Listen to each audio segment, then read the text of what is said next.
मुझसे पहले इस चुनावी सभा की अध्यक्षता कर रहे आदरणीय अध्यक्ष जी, मंच पर उपस्थित बिहार कांग्रेस के प्रभारी भक्त चरणदास जी, बिहार कांग्रेस के पूर्व अध्यक्ष अनिल शर्मा जी, उत्तर प्रदेश और पूरे देश के नौजवानों की आवाज, आम लोगों की आवाज इस चुनावी सभा को संबोधित करने आए आदरणीय इमरान प्रताप रवि जी, मंच पर उपस्थित जन अधिकार पार्टी के अध्यक्ष Pappu Yadav ji, all India Congress committee की सचिव, प्रवक्ता और यहाँ की प्रभारी आदरणीय रंजिता रंजन जी, हमारे आदरणीय, और उन्होंने अपने संबोधन में कहा, मेरे बड़े भाई अखिलेश बाबू जो राज्यसभा के एमपी हैं, पूर्व मंत्री हैं, कांग्रेस पार्टी के नेता हैं। वैसे तो अगर मैं मंच का संबोधन करना शुरू करूं, 4-5 मिनट तो संबोधन नहीं चला जाएगा।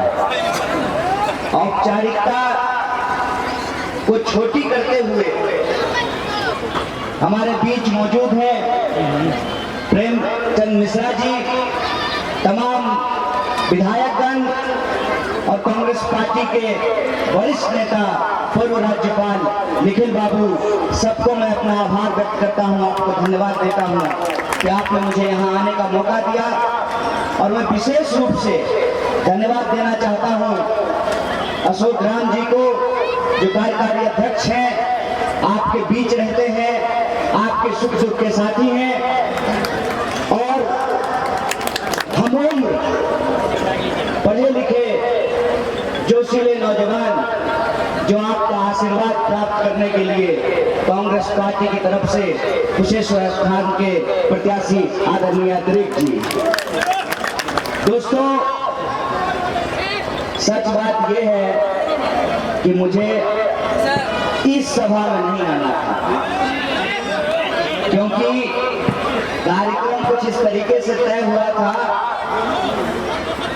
कि बाबा का दर्शन करने के बाद हम गांव-गांव घूमेंगे, नुक्कड़ सभाओं में जाएंगे, लेकिन आदेश हुआ कि आप भी यहाँ पे आइए, तमाम लोग यहाँ आए हुए हैं, मंच पर एक राजनीतिक समागम है, तो मैं आपके बीच उपस्थित हुआ हूँ। मुख्य रूप से हमारे कांग्रेस पार्टी के नेता इमरान प्रताप रवि जी आपसे अपनी बातचीत रखेंगे, लेकिन जब माइक मिला है, मंच भी है और सामने आपकी मोहब्बत भी है, तो दूसरा बात बोल ही जाए। सबसे पहली बात तो ये कि मिथिला अपने आप में गौरवशाली जगह है, माता जानकी की जन्मभूमि है, महान कवि विद्यापति जी की धरती है। विद्यापति जी लिखते हैं, उगना रे मोर पतो गले रे उगना। आज अगर विद्यापति जी की तरह मिथिला में कोई कवि पैदा होता तो वो सिर्फ उगना की चिंता नहीं कर रहे होते, आज वो डूबना की चिंता कर रहे होते।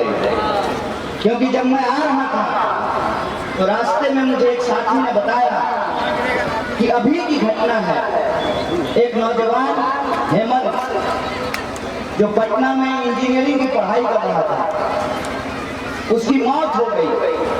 नदी पार करते हुए नाव पलटी, डूब करके उसकी मौत हो गई।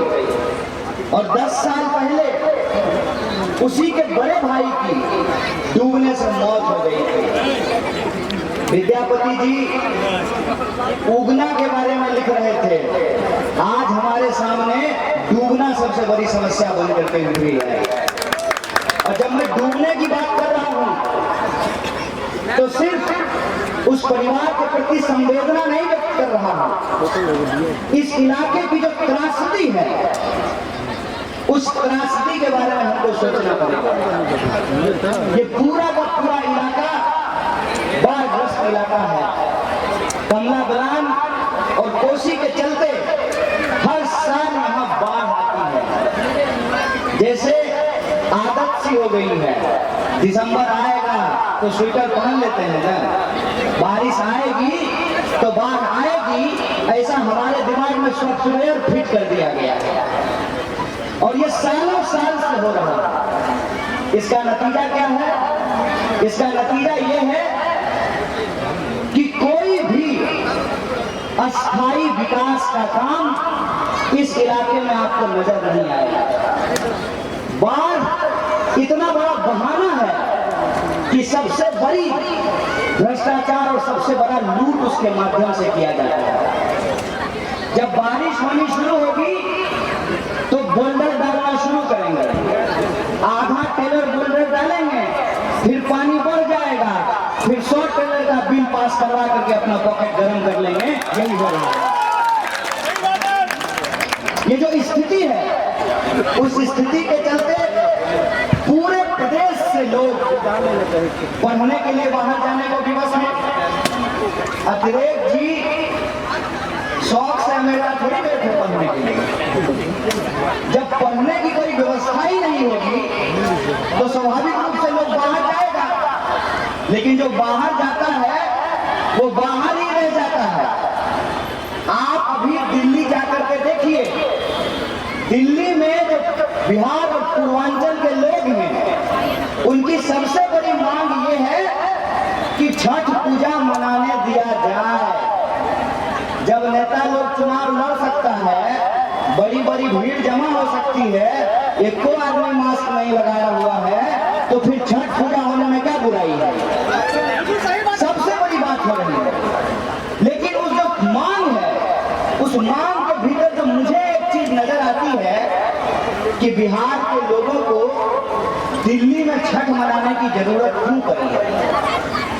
बिहार के लोगों को दिल्ली में छठ मनाने की जरूरत इसलिए पड़ी है कि बिहार से जो लोग पढ़ने के लिए गए थे, काम करने के लिए गए थे, वो उसी शहर में जाकर के बस गए हैं। हिंदी में वो गाना गाना बंद हो गया है, मेरे पिया गए रंगून, वहां से किया है टेलीफोन। जो लिखते थे भिखारी ठाकुर विरह के बारे में, सही रेलिया बैरन पिया को ले जाते हैं, वो जो विरह के गाने लिखे जाते थे, वो विरह आज भी बिहार के साथ चिपका हुआ है। वो विस्थापन का दर्द आज भी बिहार के साथ चिपका हुआ है। पढ़ने के लिए बाहर जाइए, काम करने के लिए बाहर जाइए, इलाज कराने के लिए बाहर जाइए, नया नया ब्याह होगा तो हनीमून मनाने के लिए बाहर जाइए। क्या तो हम जब बाहर जाने को विवश हैं, पहले रंगून जाते थे, ढाका जाते थे, कलकत्ता जाते थे, अब दिल्ली जाते हैं, बेंगलोर जाते हैं, कश्मीर से लेकर के कन्याकुमारी तक हर राज्य का गंदगी उठाते हैं, मेहनत करते हैं, ठेला चलाते हैं, रिक्शा चलाते हैं, मेहनत करते हैं, मजदूरी करते हैं, तमाम तरह की चीजें करते हैं। ये जो विस्थापन का इतना बड़ा दर्द है, उसके लिए कौन जिम्मेवार है? उसके लिए वो लोग जिम्मेवार हैं जो कांग्रेस के ऊपर आरोप लगा करके कांग्रेस को हरा दिए, लेकिन इस राज्य में विकास की गाड़ी को कादों में ले जाकर के फंसा दिए हैं। इसीलिए आज मैं आपके बीच खड़ा हूं, मैं एक सीधी बात करने के लिए आया हूं। मैं कोई इधर उधर की बात नहीं करना चाहता हूं। ये मौका है, 30 तारीख को जब आप वोट देने के लिए जाइएगा तो आप अपने मुद्दों के बारे में विचार कीजिएगा। और मैं समझता हूं कि बिहार की एक एक आवाम के लिए उसका सबसे बड़ा मुद्दा है रोजी रोटी, कपड़ा, मकान, शिक्षा, स्वास्थ्य, सड़क, बिजली, पानी और सम्मान का सवाल। और यही हमारा आत्मविश्वास है कि एक पढ़ा लिखा नौजवान अमेरिका से पढ़ करके आपके बीच में आया है। ये पढ़ने के लिए बाहर जरूर गया है, लेकिन नेता बनने के लिए नहीं, बेटा बनकर के आपके बीच में सेवा करने के लिए आया है। इसको आपको अपना समर्थन देना चाहिए। और आखिरी बात बोल करके मैं आपको खत्म करूंगा।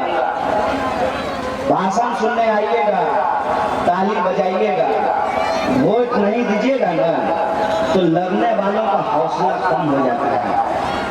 अगर आप चाहते हैं कि इस देश के अंदर जो लूट है, देश के नाम पे जो दोस्तों का काम किया जा रहा है, देश की संपत्ति जो लूटी जा रही है, आप चाहते हैं कि हमारे जैसे नौजवान आंख में आंख डाल करके मोदी और शाह से सवाल पूछ सके, तो आपको नौजवानों को अपना समर्थन देना पड़ेगा, आपको उनका हौसला अफजाई करना पड़ेगा। और मुझे उम्मीद है कि आपका आशीर्वाद अतिरेक भाई को मिलेगा। और अगर आप यहाँ से इतिहास बनाएंगे तो हम इस देश में इतिहास बदलने का काम करेंगे। इसी अपील के साथ अपनी बात को खत्म करूंगा। शुक्रिया। इनकलाब जिंदाबाद, हमारी एकता जिंदाबाद।